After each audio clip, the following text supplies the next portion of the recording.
اعوذ باللہ من الشیطان الرجیم بسم اللہ الرحمن الرحیم وَإِذَا قُرِئَ الْقُرْآنُ فَاسْتَمِعُوا لَهُ وَأَنصِتُوا لَعَلَّكُمْ تُرْحَمُونَ صدق اللہ العظیم۔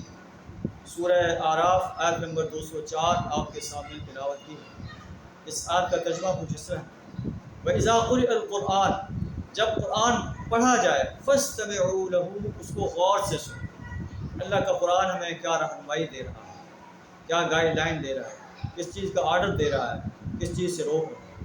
وَأَنصِتُوا، اور خاموش رہو، لَعَلَّكُمْ تُرْحَمُونَ، تاکہ تم پر رحم ہو۔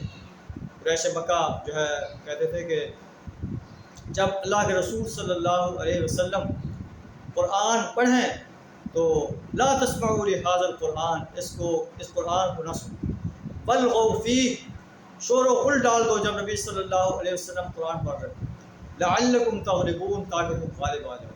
اللہ رہنمائی دے رہا ہے۔